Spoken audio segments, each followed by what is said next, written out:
Welcome to the Great Distraction.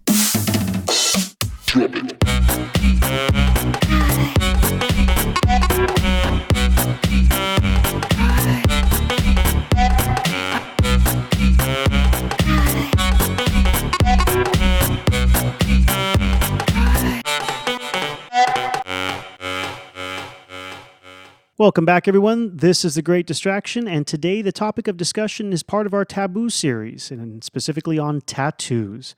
My name is Ben, and with me today are my co-host Thomas. How's it going? And Glenn. Pretty good, thanks. Thank you for joining us. The Great Distraction is a podcast that focuses on a vast and random... Oh, man, you guys messed me up. Random range of topics, and we hope that each episode leaves you with, if nothing else, something to ponder. As always, we'd love to hear from you. Questions, comments, and topic suggestions are always welcome. You can contact us on Facebook or via email at greatdistractionpodcast@gmail.com. And just a quick reminder, if you are listening to our podcast on an Apple device, please take a moment to leave us a rating and review and hit that subscribe button. It helps us out in the rankings with Apple, and we really just generally appreciate the love. You can send us money. Is money love, Thomas? It is love. I thought money couldn't buy love. Well, ask a church.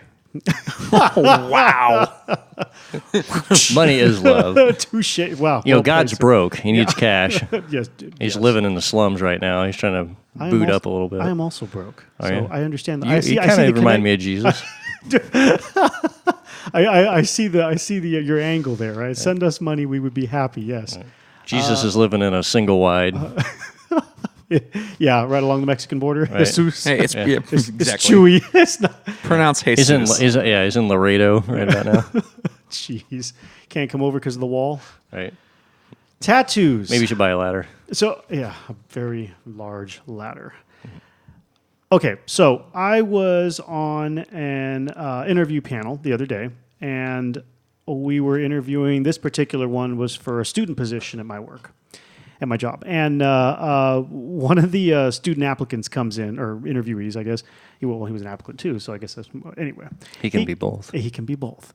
He comes in, and again, this is a student position, so most of these applicants are college students. Not all of them, because some people go back to school late in life, right? So they come in, they're like, my age or older. I'm like, wow, you're a student? Like, oh yeah, I went back to school late in life, and okay, cool, but you're like really an adult. Like, anyway, this kid rolls in. Some people you can tell he's like, wow, you're really young, but they're all very intelligent people. But pretty much all the applicants, surprised me, we're all engineering majors because it's for an engineering student position, right? Anyway, he rolls in. Duh. Yeah, yes. Well, yes, but the last time we did this, we had no engineering student applicants. They were Really? all different majors. Yeah, Like liberal arts people. just random. I got a degree in clarinet. Yeah, applying for an engineering student position. So it's like, well, this is kind of weird. But I mean, summer jobs. Everybody's looking for summer jobs. So That's true. there you go. And at the time of this recording, it was kind of the beginning of summer. Anyway, we're getting off topic. I know. So, dude rolls in, and he's got gauges in his ears, and he's got this funny mustache thing going, and he's got an awkwardly worn long sleeve shirt. And he was a pleasant dude. He was cool. He was professional and everything. He didn't really have the experience we were looking for, but nevertheless, at the end of the interview, when we asked the infamous question, "Do you have any questions for us?"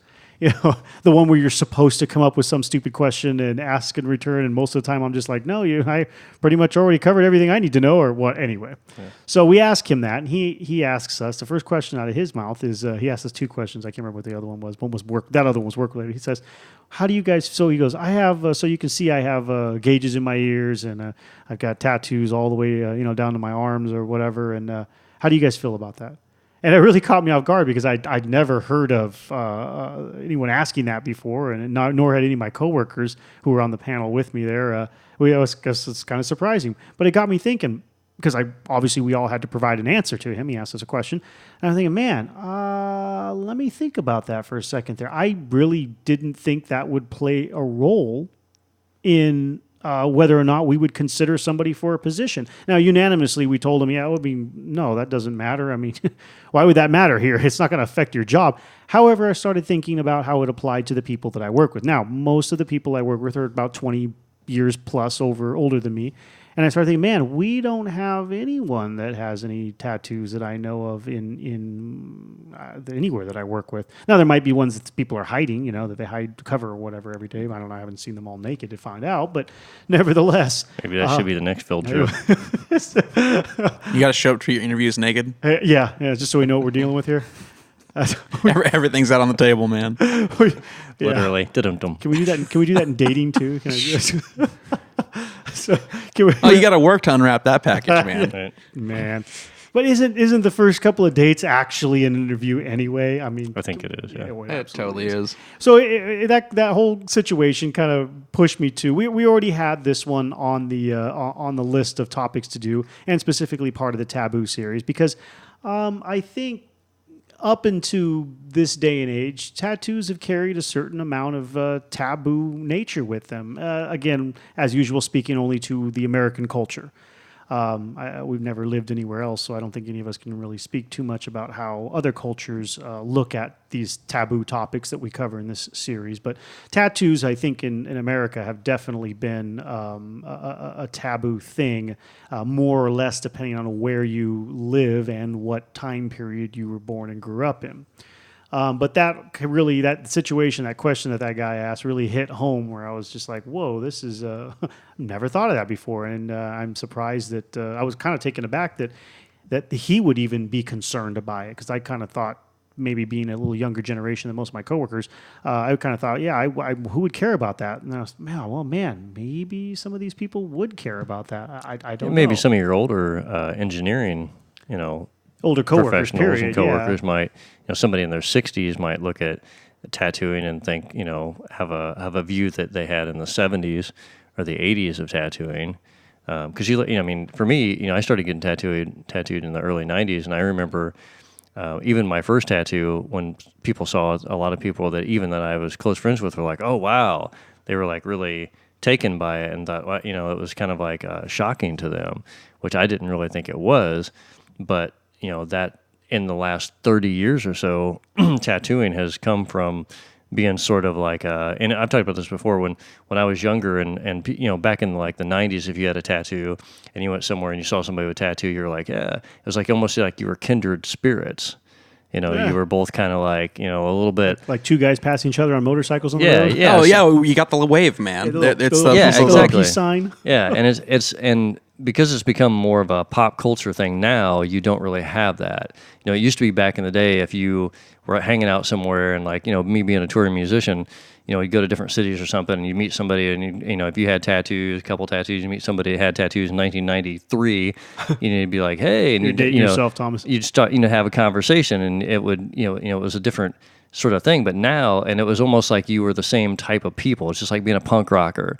If you're a punk rocker in New York and you go to LA and you run into some punk rockers, you're kindred spirits.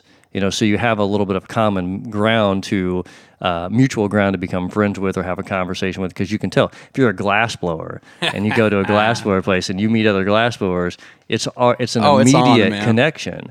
And so I think one of the things about it now is because it's become more of a pop culture thing, that has sort of disappeared. Like I can't just walk by somebody. I think they still use that concept in prison. Well, maybe in prison. But I mean, in the regular world, like I see somebody who's tattooed, I don't necessarily want to have a conversation with them because they have tattoos. Nowadays, I avoid them because usually they're so many posers. Yeah, posers and millennials. Too many posers. Yeah. But you touched on the exactly what I was going to say here is the tattoos seem to be getting way more popular these days, and with that, as a result, way more socially acceptable. Which Absolutely. is very counter to what it was before. So why were they taboo back in the day? Well, I'm kind of hoping we could all weigh in on this kind of individually, because I don't want to speak for you guys, because taboo is obviously a sense of there is a general consensus within a society what is acceptable and what is not. However, there is also very much so the individual perspective on all things. So it could be that to Thomas, they were never taboo, or they were never something bad or something that shouldn't be done or talked about. Same with Glenn. For me growing up, the only people I ever saw with tattoos were very nefarious type people. They were either ex-convicts, bikers, punks, bad boy types. I didn't know anybody who had tattoos, or rather I didn't see anybody who had tattoos they seem like the type I would want to talk to or associate with. Now, so growing up, I grew up around in the construction industry, and so constantly surrounded by people with tattoos and whatnot. Okay. But they it was common for them not to, or have a much harder time making it to the higher levels. Project management or whatnot, where it turns Promoting. into from blue collar to almost white collar type job, where you're in the office and you're meeting with clients and talking. There seemed to be a divide in the workplace. Yeah, and there used to be, I don't know if you guys knew who Brian Setzer is. He was a guitarist for Stray Cats, and very famous guitarist, musician anyway. He had a lot of tattoos, and I remember one time when I was younger, I read an interview with him, and he notoriously has tons of tattoos, had tons of tattoos in the 70s and 80s and things like when it wasn't quite so popular. And he, in an interview, when he started getting tattooed and playing music and doing things, his dad said to him, "I don't care what you do, and you can get as many tattoos as you want, but don't get any tattoos on your hand or below your collar or above your collar or below your sleeve." Yeah. And he said, "Why?" He said, "Well, someday if you have to go to court, Yeah. it might be bad for you." And it was so I think a lot of people, and especially in the Western culture for a long time, kind of had that. But if you look at like a lot of cultures that have tattoos, especially when they were taboo, like the Chinese and a lot of the Asian cultures, tattooing is very taboo.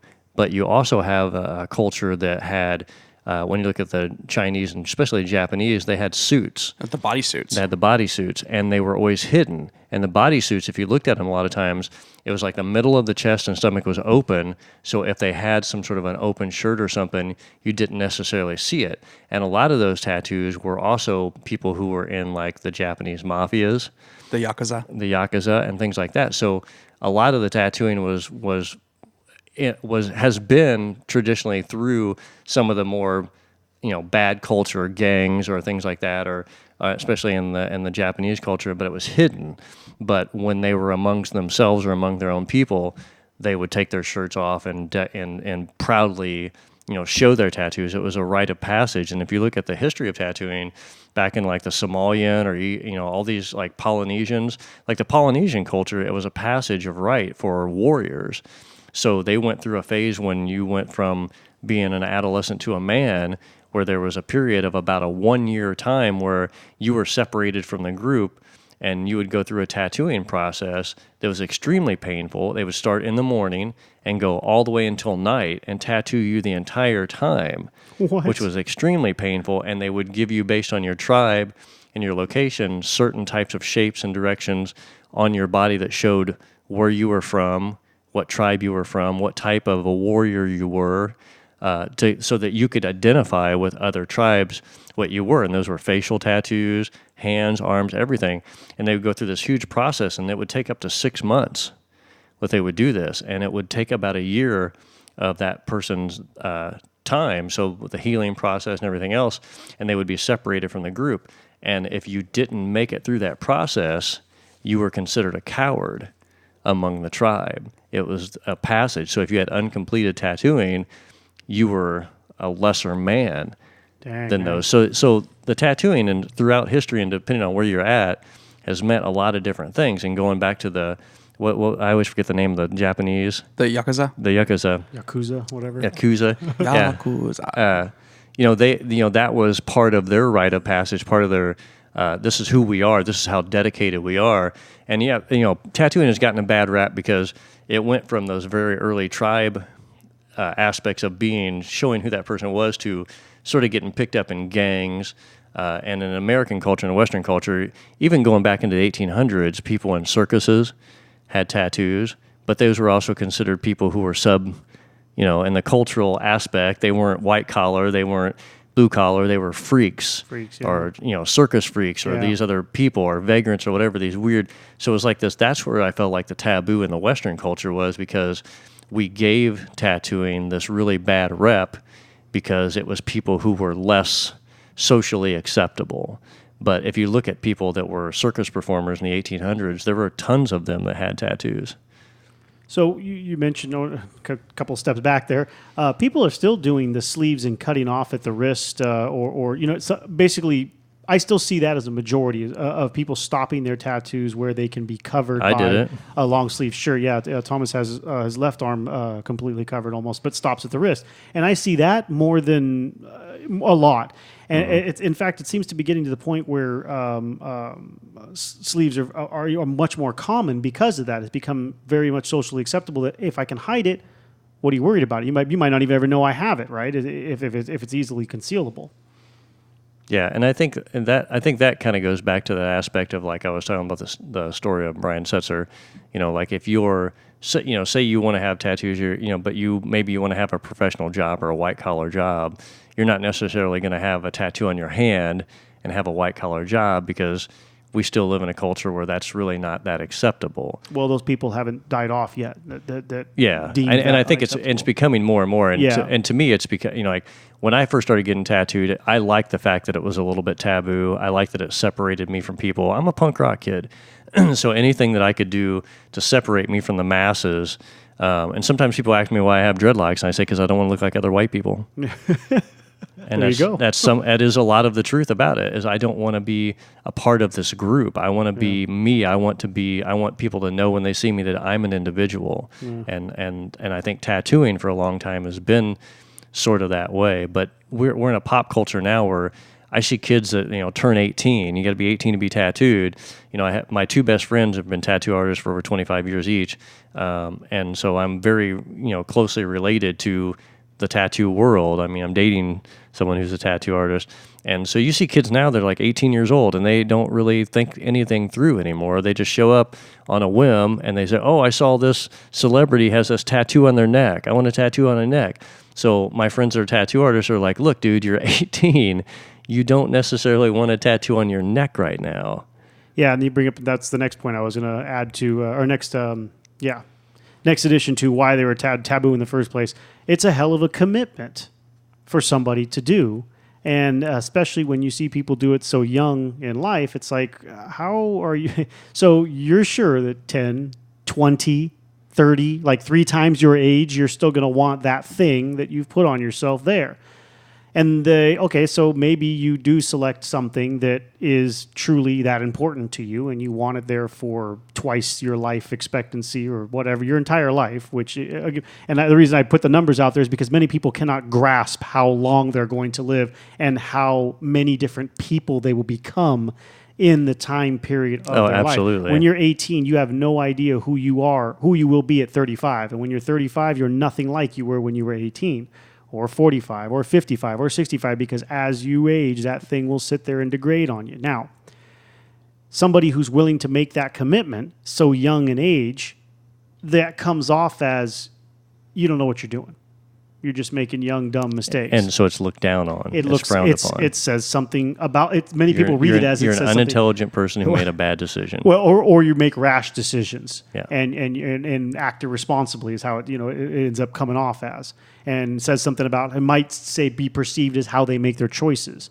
That feeds the taboo nature of that. Yeah, and I think that's starting to disappear because it's been a long enough frame of time in Western culture that, and I'm going to say since probably the 90s when tattooing really started taking a jump forward. And one of the things that changed in the tattoo culture in the Western culture is that during the 90s, we went from having gang members and really seedy people tattooing people to friends like I'm an art school dropout, and my friends that were art school dropouts as well, that were amazing painters, wanted to do something in art, but they didn't know what to do. A lot of those people became tattoo artists.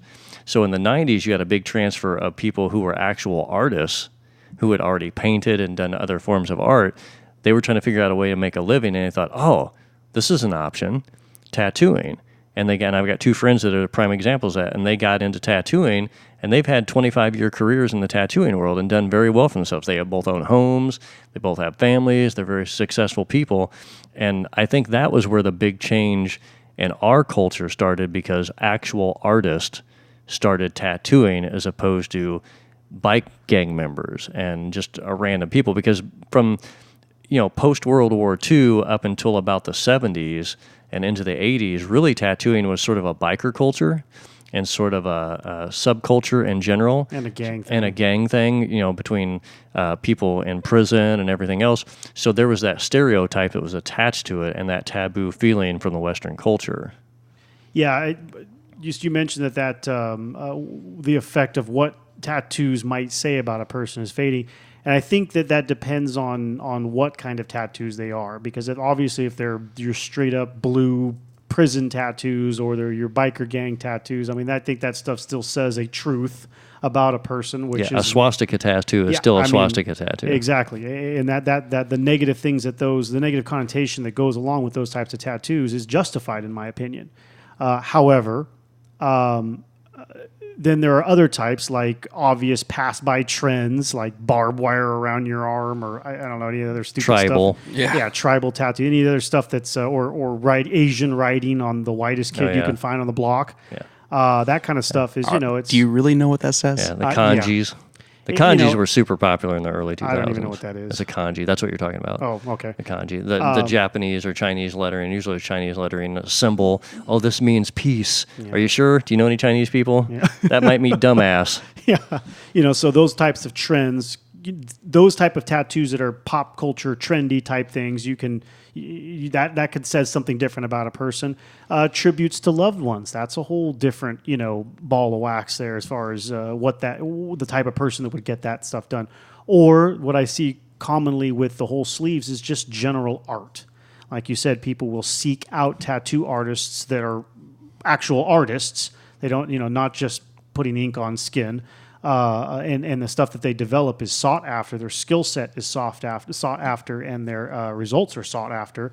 And then people who do like full sleeves of this type of stuff, I mean, it ends up being very beautiful, colorful art. Yeah. Well, that goes back to my statement before. In the 90s, a lot of tattoo machines started ending up in the hands of actual artists.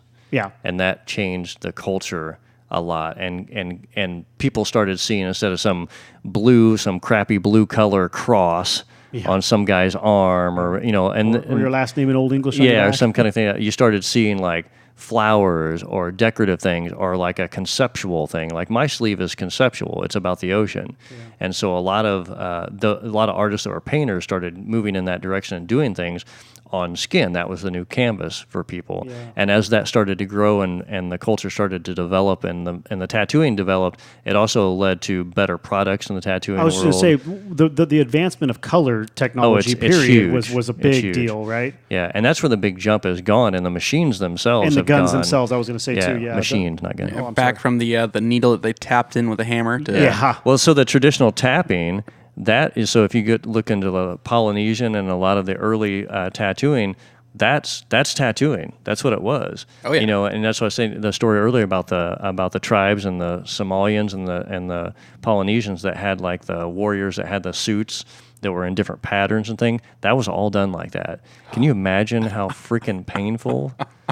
That'd be brutal. I mean, there are tattoo artists now who do that as sort of a, I guess it would be a tribute to that style and to that era. Yeah, it's like woodworkers that do work nothing but hand tools. Like, what, dude? Yeah, like if you go to a tattoo convention, you might see one guy who's sitting up, and there's a couple of people who are really famous who do the tapping, and they've got the little piece and they tap it with their hand. Do they still do they do colors with that too, or do they just do? Yeah. Oh, wow. Yeah, a lot of it's black and white. So when they black. When they do filling, do they have tap needles that they tap that are wider or multiple, like they do with the machine with the guns, the tattoo guns? Some of them have a rake looking thing where there's multiple needles. Okay, so like the machine, like the tattoo machines, right? Same thing. Okay. Yeah, because you have like in the tattooing world, you have like liners and you have shaders. Yeah. So a liner is what you do like your line work with and your basic layout, and that might be like a 3 or a 5. And you have rounds, you have flats, all this stuff. And then the shader is something you would come in and do your shading and more wider. And that might be something that's wide enough that it has maybe like 7 to 20 needles together. So like your coloring and your shading is done with what's considered a shader. So most artists will have 2 machines. They'll have a liner and a shader set up when they tattoo. Are they actually different machines, or is it just different needles set things? Sometimes they're different machines, because some machines are better at doing line work than doing shading. Okay. Interesting. So, but those sort of advancements have been what's happened since about the 90s.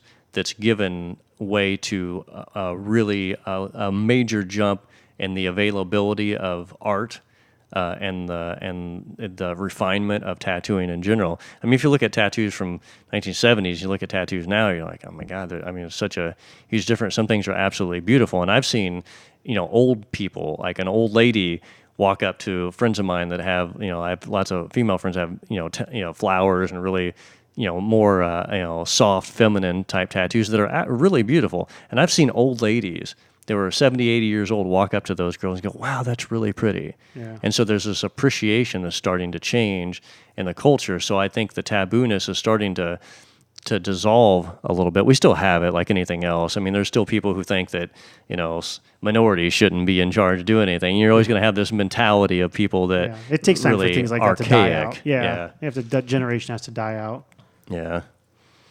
So another reason why it was taboo in the first place, we kind of just touched on actually, it's remnants left over from a Puritan religious point of view, that they made it a lot of things taboo, and based on some, depending on various religious beliefs, based on whatever book they follow or whatever said this, that, or the other, a lot of it's left over from that.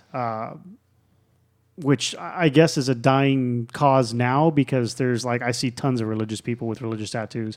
So I guess that's not really a thing anymore. And we were talking about prisoners. I mean, where are there more religious people, highest concentration of religious people's prisons? Right. and found God while I was in jail. Yeah, and tons of tattoos, in there too. So obviously that's not necessarily a thing anymore. But yeah, I believe that it is some leftover remnants of that, and that's also kind of proven too by, I was reading quite a few articles on this beforehand, Reddit threads actually of lots of people.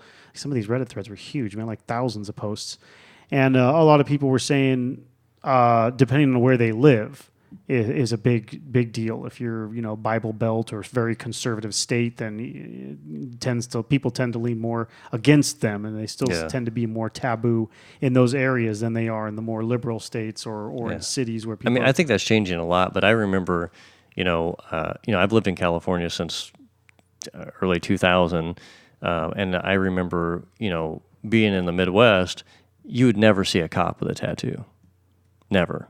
They're Bible always Belt. fully clothed. I've never really so you seen... don't really know. Yeah, a lot of them know. do have tattoos, but you never it. really saw a police officer with a tattoo. I remember when I was living in Venice, I was in Hermosa Beach, and there were bicycle cops rolling around, and I looked over, and this guy had 10 times more tattoos than I did.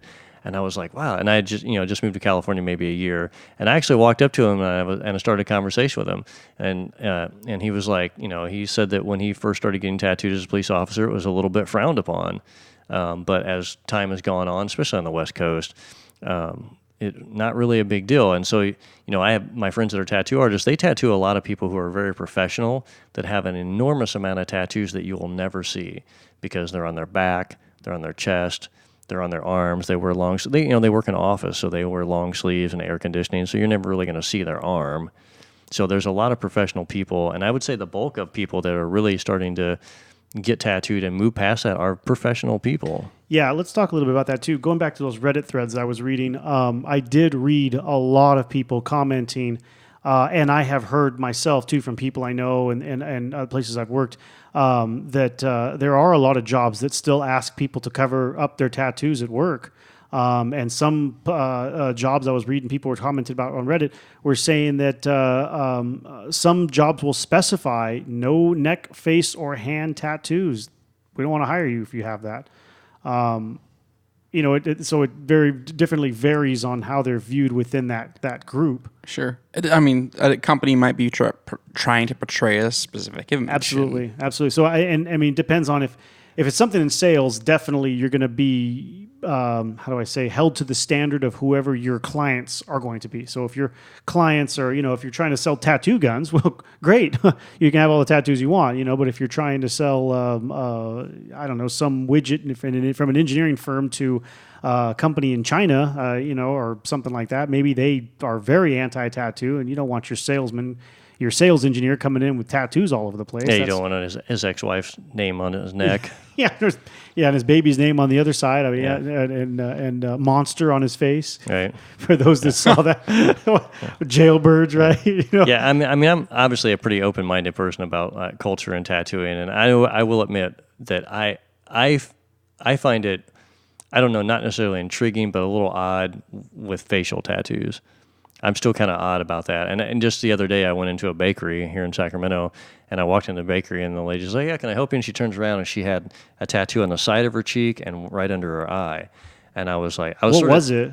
I couldn't really distinguish what the one on the side of her was, but there was a heart under her eye, and I was like, I was like, I don't have a problem with it, but it did strike me, and I did notice it, and I thought to myself, wow, I wonder, the people who hired this woman were obviously a pretty freaking liberal. Well, where was this? Downtown? A bakery downtown. Oh, well, there you go. That's Yeah. why everything downtown. But I mean, but yeah, the weirdest looking people downtown. Yeah, but I mean, the neighborhood there, most of the people there are older. 70s, Yeah, and but 60s, 70s, and 80s. I swear, so I the don't know. neighborhood, the people who live there versus the people that work in those areas, like right next door, it's totally Yeah, different. that's true. I noticed the people all look like damn hipsters downtown, dude. It's like if that Yeah.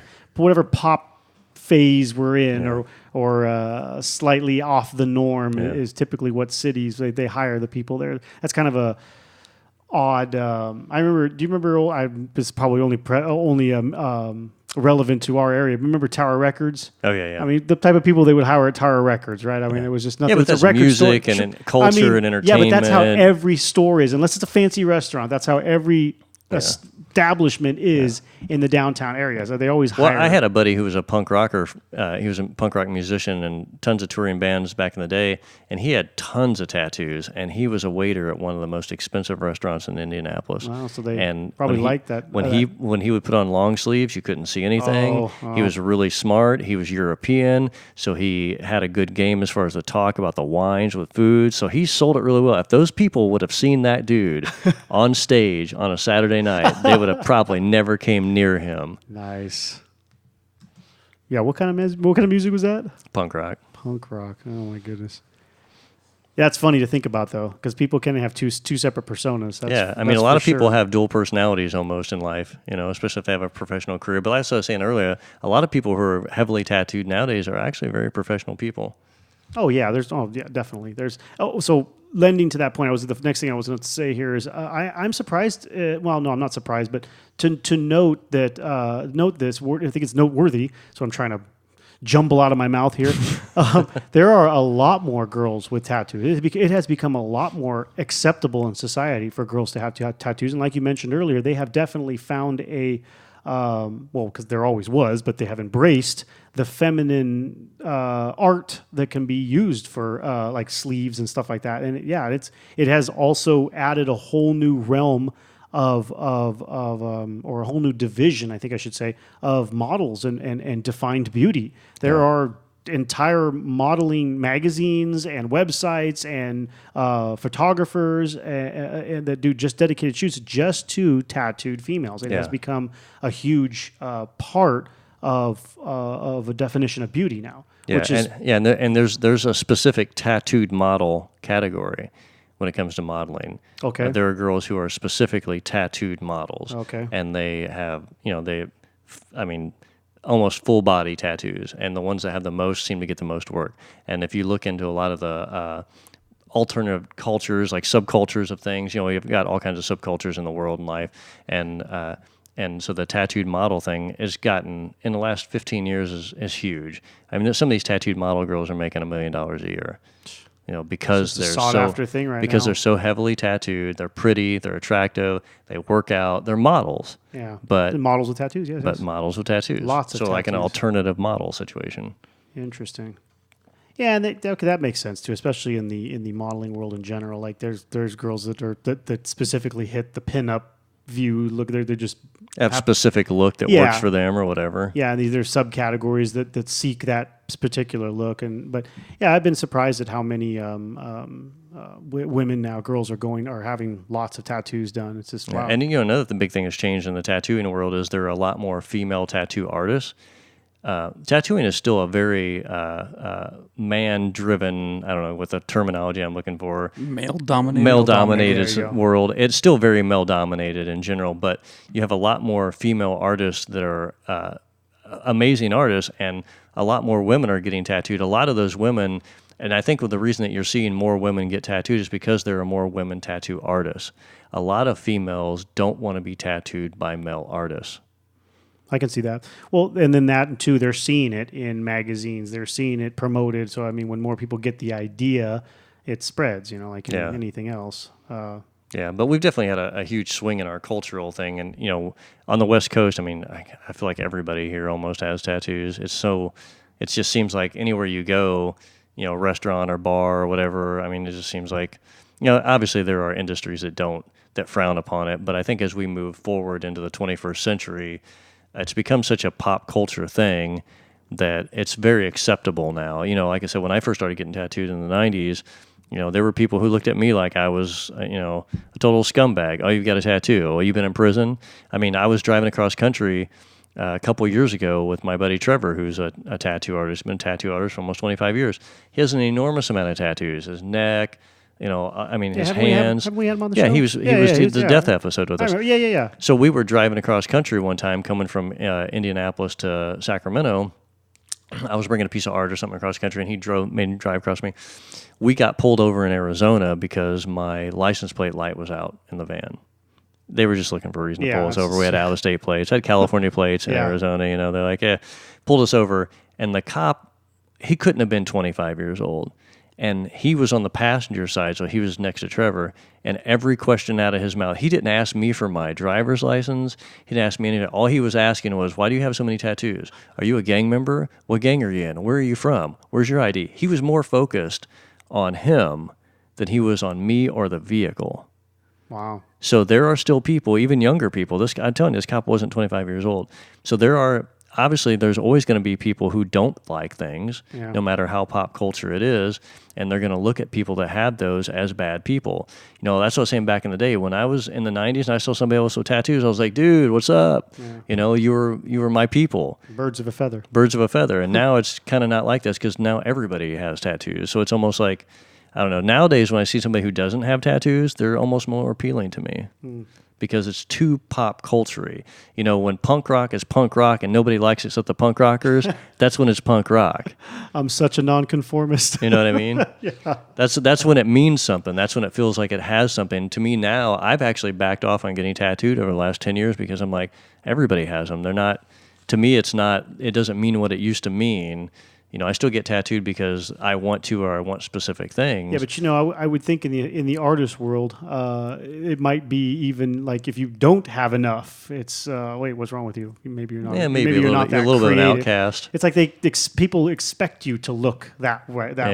So I wonder what type of effect that's having on how people perceive you as an artist. Yeah, I don't know. I mean, I definitely don't look like the average person. No, I mean, no. So you already got that look covered. But I think somebody was telling me one time that if an artist that looks like they have their shit together, like, wow, you've got this really expensive looking webpage and you've got these really expensive business cards and you've got this look that you're too clean cut or whatever. Some people don't like that look. Like, you're not a starving artist. I don't feel bad for you. I'm not going to buy anything from you. You like, they want to expect you to look. You're not edgy enough. Yeah, you're not edgy enough, and you also don't look like you're broke enough. You don't look like you don't need the sale. So I'm not going to buy anything from you. I don't feel bad for you. Look, Yeah, I was doing a group show in LA one time, and we had some art critics from LACMA, which is the Los Angeles Museum of Art, and some other people come through, and we had like a special viewing where they came in before the show opened and they went through and critiqued all the artists, and the artists could choose, I want you to critique my work or not. And I was like, yeah, I don't care. I don't give a shit what you say anyway. Go ahead and come and tell me what you got. Yeah. And the critics that critiqued my work, they said it was too refined. It was too good. Too refined. And I was like, what do you mean by that? What does that mean? I know, I was like, that's the whole point. I'm OCD about my work. Everything, every little piece is like thought about 400 times too much. That's my ridiculous brain. And they were like, well, we'd like to see what you do in a more scattered, less controlled environment. And I was like, so you want me to just slap some crap together Yeah, and call it art. and call it art? Yeah, that's art, Thomas. Don't you know? That's kind of what they wanted. And I was like, and, so you got to take it, with a grain of salt. Happy trees and shit. I was like, whatever, dude. Go back, go hop in your fucking Volvo and go back to your Beverly Hills house and tell me how to be an artist, you fucking scumbag. I drive a Prius. Thank you. Right. I don't drive Volvo. I don't drive Volva. Okay. Yeah. I was like, you sell art, you don't make it. Fuck you. Yeah, there you go. Seriously.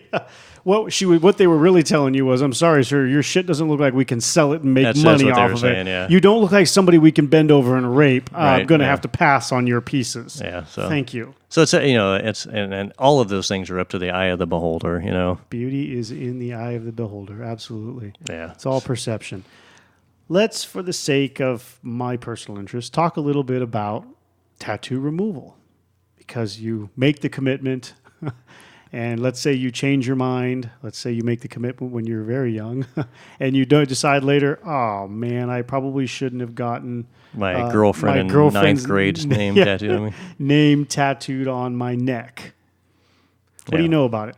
Removing them. There are a lot of procedures in the removal world, and because of the cosmetic world, because you have like temporary tattooing and like eyebrows and I always forget the name it is. There's people who do like the eyebrows and things like that. Yeah, Astrologist or something. I don't know, but I know another one too is girls having nipples done when they have like breast cancer and have their breasts removed. Yeah. When they get implants, they have no nipples, so they actually So- becoming a big thing. Yeah. So in the medical world, there's been some movements forward in the removal of it. There's several different options. There's over the last 20 years or so, it's become a pretty popular thing because there's so many people getting tattooed.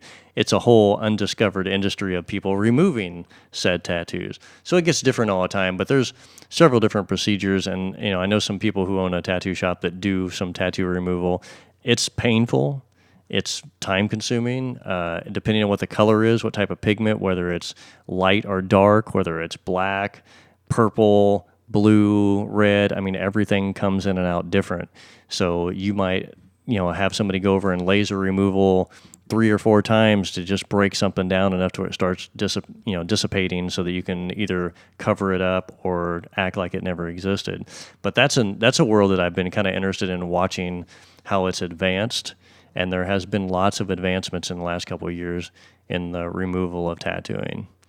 Yeah, so I was watching this video, and the reason I brought the removal topic up is because I was thinking about, as we were sitting here talking, this video I saw, and I can't remember what the channel's name is, not that I really care to promote him anyway, but really interesting science stuff, and he covered, he did a quick special on, or an episode or whatever, on tattoo removal, and specifically the laser tattoo removal, and it was really a trip to think about, because he does go into the science of it.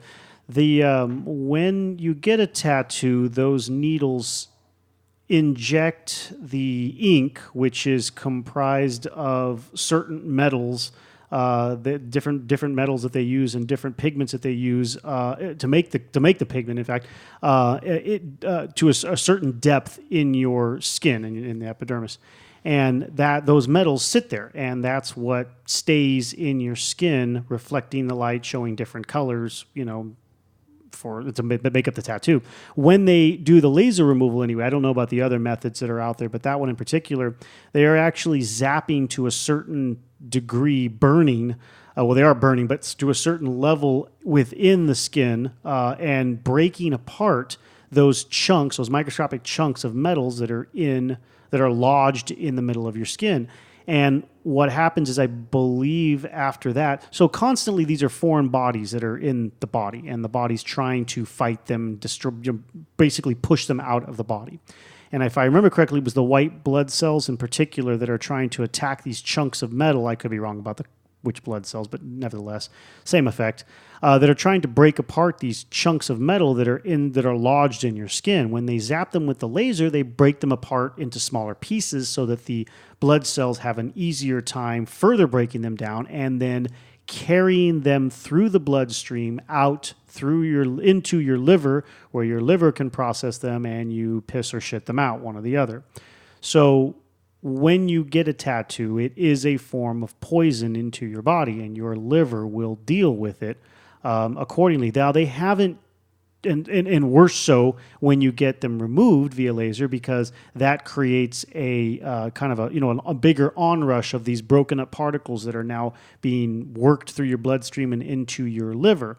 And I didn't do any further research on that to see if they had linked any forms of cancer or any other ailments or effects from this post laser treatment into, and then the amount of metals that go into your bloodstream. So I don't know if there's any illnesses or ailments linked to that process, but it definitely does increase the amount of stuff your liver has to process out as you go through the process of removal. Now, even if you don't remove them via laser, just having them done as they break down, which is why tattoos fade, because your body is constantly trying to remove these foreign contaminants out of your body, it's doing this anyway. So if you have lots and lots, like a full body or we were talking before we started recording, I saw a guy the other day, I couldn't believe he was jogging around the state capitol. And I'd never seen this before, but Thomas explained to me, he'll explain here again too, what's going on with this. He had his entire from shoulder. He had his shirt off. He was jogging around the Capitol Park, and he had from his shoulder all the way down to his wrist, completely black. Not a design. They just sat there and filled in black, both arms. To me, the first thing I thought was, he wants to look like he has mechanical arms. Like, what? You covered up your entire. Perfectly black, people. No design. If you haven't seen this at all, I mean, I'm not kidding. It's like if you took the dark purple, black ink, bluish ink or whatever of the standard looking tattoo color of the dark color and filled in the entire thing. So, so some of that originated from some tribal tattooing. Because there was a lot of black and things in like the early 90s, mid 90s, tribal was very popular. But going back to what I was saying before about like the Polynesians having these patterns, some of the patterns were really large. And so I think in the early 2000s, people started doing bigger black patterns. If you guys know the band Rage Against the Machine, Tim, the bassist, has enormous, on both arms, sections where it's just all black. And he never had anything he was covering or anything. They were just like these large black sections. That's kind of always been there. It hasn't been super popular. But in the last maybe, 5 to 10 years, definitely in like the last 3 to 5 years, there's been a lot of people who got tattooed, like I did in the 90s, that fortunately for me, the stuff I got in the 90s was really good and it was small. But a lot of people got a lot of tattoos back then when things were still coming up, and people who had older tattoos that weren't necessarily all that great, and they were done in not a great environment, maybe with not a good machine, maybe not a good artist. So what's going on now is there's a lot of people that instead of lasering and going through the process of all the pain and time to laser removal something and many treatments, they're just blacking out large sections. And I mentioned before, I have a friend who's a female tattoo model, and her left arm, she started getting tattooed when she was like 16. And she had a lot of really bad tattoos. And as she's gotten more popular and really become a very well-known female, tattooed model, she's gotten a little bit of flack for some of the bad tattoos because there's so many like really good tattoos now, and a lot of the younger people don't have this history of having the older tattoos. They have like a lot of really brilliant, bright stuff. Wait, you mean bad as in fate, or like the condition, or bad as the in condition? What they were? And they were just bad tattoos to begin with. Oh, okay. So what's going on is there's a lot of people who are using this heavy black and doing patterns where they'll cover a large section of their arm as a pattern, almost like a tribal pattern. And she actually did it from her wrist all the way to her shoulder, covered one complete arm, so her whole arm is black. See, now, and so that goes back to what I was talking about with the health aspect. I mean, now you've got a serious amount of that foreign contaminant in your skin. I mean, damn, I wonder, I like I said, I didn't do the research to see if they have linked that stuff to anything. I don't think there's ever really been any, I didn't think there was really any solid evidence linking tattooing to like a liver disorder or a blood disorder. I mean, people have different things. You've probably never heard of red reaction. Oh. So red is the only color in the tattooing world that is still unable to be made out of organic material. So when you were talking about the pigments in tattooing, for many, many years now, those colors have been made out of organic materials. Okay. So that it doesn't create an infection in your skin. So during like the early 2000s, a lot of people tried to start removing some of those foreign bodies and the tattoo pigments that are colors and introducing more organic, natural elements and options in the pigments to colors. Red is the only one that so far cannot be replaced. So some people have what's called a red reaction. And if you get a bunch of red done on you, it doesn't heal very good. It causes an infection sometimes. Really? Sometimes you'll have to go over it 2 or 3 times. I've never had a problem with red, but I've had several friends that have red reaction. What's in red? I'm not exactly sure the pigments, but red is the only one that they've not been able to totally replace with an organic material. But if you look at red as a color in general from a lot of other industries, and you go back into like the 1800s with glass and stuff like Cadmium. that. Cadmium. And then lead was also used in coloring for different things and materials like glass and stuff like that. But cadmium's the one for red and glass, right? Yes. Yeah, so red is a really strange color. Red 40. Yeah, red 40. Maybe that. But yeah, that's the only one that they haven't been able to come up with an organic replacement for. I just got we were at this Japanese restaurant, and they at the end they give you the little. You guys ever had the little hard candy fruit cones? They got melon. They got lychee. Anyway, they got the coffee ones. And I got the strawberry one, right? The strawberry one's one of my favorites, right? That and the mango. Those two are really good. Strawberry is good. Yeah, strawberry's hella good. I looked at the little pack, so I wonder what the hell's in these things. Dude, the last ingredient on it was red 40. I was like, nice. They're still using red 40. If you guys yeah. In all your sports drinks, I couldn't believe it. It's all over the place. If you Google Red 40, you will find some serious medical research they've done on that. It is some bad stuff. Oh, yeah. And they won't remove it. The FDA knows about it, and they won't take it out. Where's the profit in that? It's crazy, though. So I was like, I'm enjoying my cancer candy. Oh, yeah. Well, if a company produces a product and it only has, if your body can't have 100% and they produce an individual serving for you that only has 0. Yeah, it's below the FDA allowed amount, right? They can, it's up to you as the user where you, ingest 1,000 of those, or one. It's just like because they're just selling you one. Yeah, it's just like when we did the tap water episode, right? You can have a certain amount of lead and arsenic and all kinds of crap, chlorine and stuff in your water as long as it's below the FDA or the EPA levels.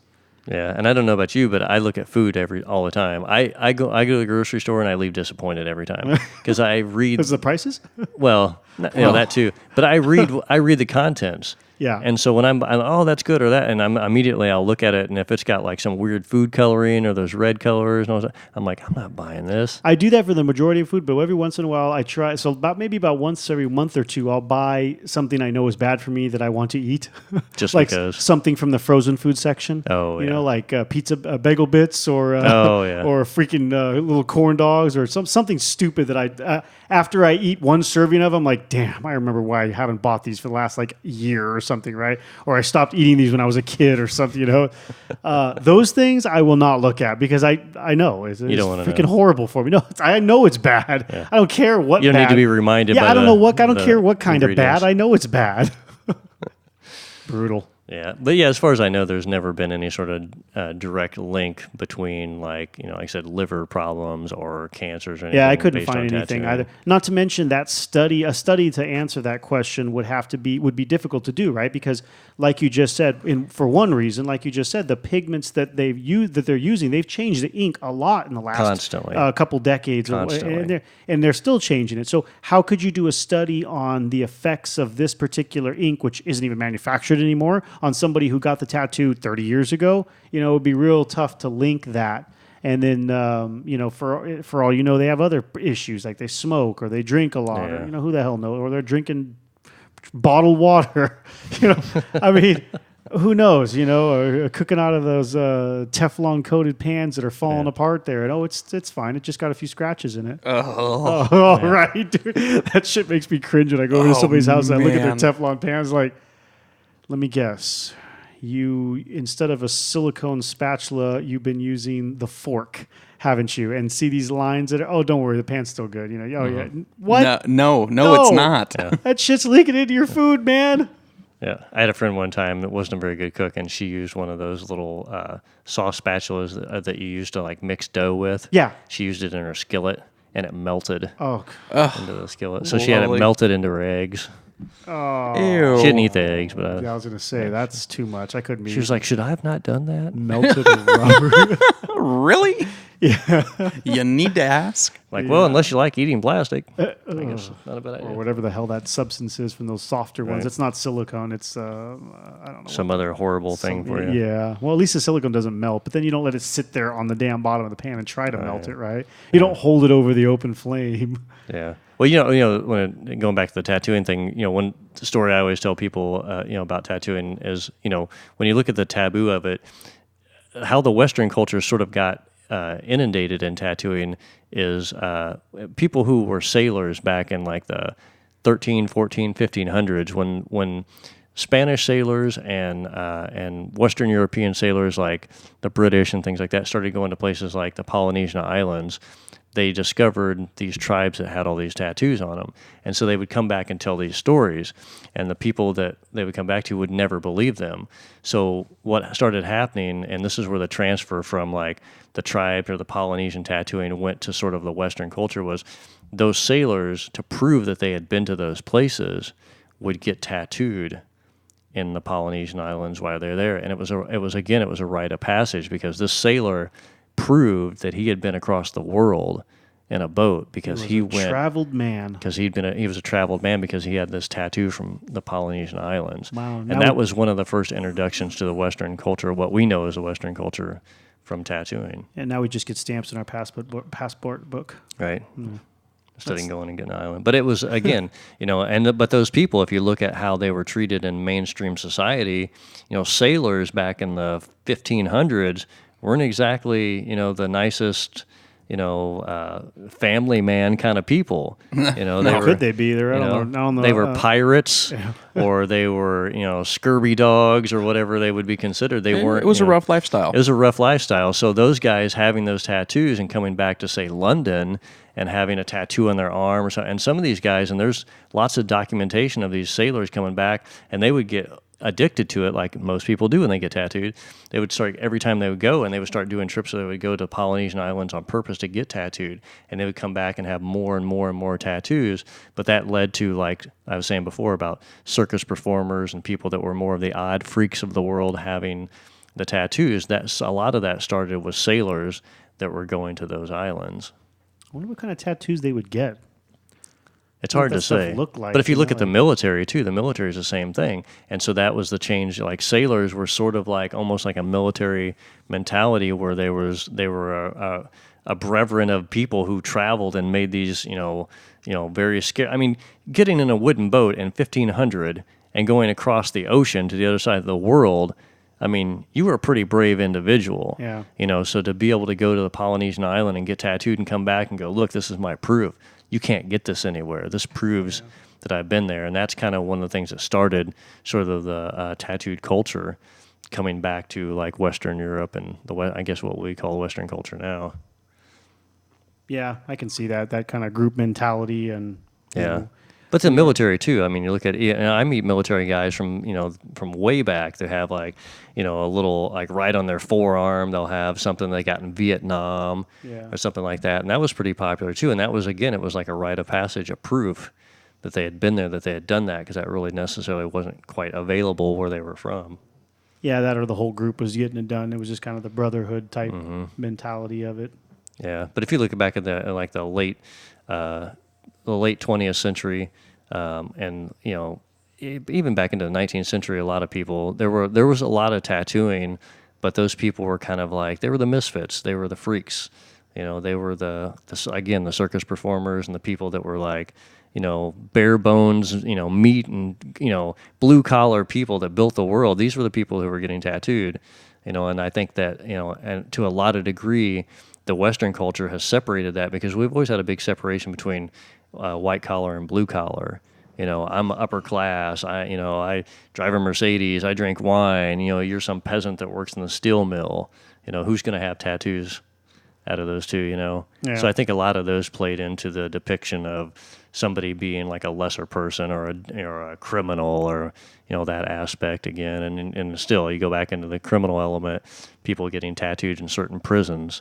Even back in the 1800s. I was here. Here's my tattoo. I was in Rikers Island or whatever. Yeah, or in this gang, or the member of this society, or what? Yeah. Yeah, and you look at a lot of the gangs in South America and stuff, and they have facial tattoos even to this day. Like a lot of those gangs will have tattoos on their face. That's the ultimate sacrifice, or not sacrifice, but that's the ultimate pledge that this is who I am for life. You get a tattoo on your face of a gang name. Like Tyson? Yeah, you're pretty much in. Nah, not like Tyson. You got a horrible little tribal tattoo. Oh, man. I think he lost street cred for that. Because he's got all them smarts, man. Yeah, both of them. All right, guys, we hope you enjoyed that, and until next time. Show notes and other info can be found at our website, greatdistraction.com. The Great Distraction is listed in iTunes, and we greatly appreciate it when our listeners take the time to look us up and leave us a 5-star rating and review. That helps our show grow and motivates us to continue producing content. If you'd like to get in contact with us, you can do so using the email address, greatdistractionpodcast@gmail.com, or via our website. We're always interested in hearing any thoughts, comments, or questions from our listeners. Keeping up on the latest from us can be done in several different ways. You can add us to your favorite RSS feed tracker. The link is available on our website or in iTunes. Or you can also follow us on Facebook and Twitter. Just search for Great Distraction, one word, no space. As always, thank you for listening, and thank you for all the support.